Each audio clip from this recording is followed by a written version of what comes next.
Blessed evening kapatid in Pastor Jen is back at purihin po ang Diyos na buhay. Kakatapos lang yung prayer meeting natin and God bless po sa lahat ng mga dumalo at purihin po ang Diyos na buhay dahil victory po ang ating gawain. Tuwing may gawain po, hindi ka ipapahiya ng Diyos. Gaya po ng ating pag-usapan ngayon, ang Diyos na hindi marunong magpahiya.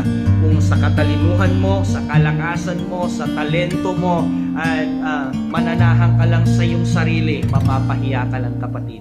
Kung mananahan ka lang sa dami ng pera mo, sa dami ng kayang gawin ng mundo kapatid, mapapahiya ka. Ngunit may kilala akong Diyos na hindi marunong magpahiya. Sa sino man sumampalataya sa ating Diyos na buhay, hindi mapapahiya kapatid. Tingnan po natin yung verse, basahin po natin.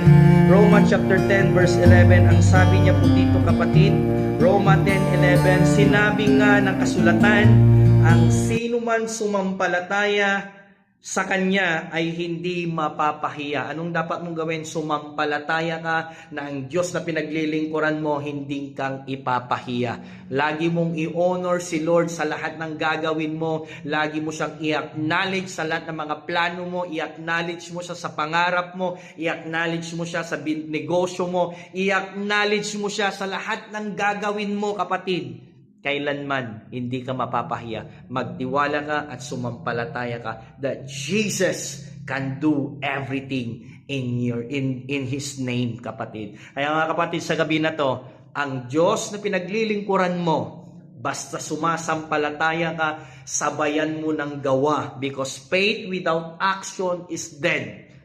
Samampalataya ka, dagdagan mo ng gawa, hindi ka ipapahiya ng Diyos sa pangarap mo, sa karir mo, sa pamilya mo, sa lahat ng gagawin mo, hindi ka papahiya ng Diyos. To God be the glory. Sana po may napulot tayo ulit na aral. Ang Diyos na hindi nagpapahiya, He is the same God yesterday, today, and forever. Wala pa akong nabasa sa Bible, kapatid, na pinahiya niya na nagtiwala sa Kanya. To God be the glory. Don't forget to share, subscribe my channel, and God bless us all. See you next vlog.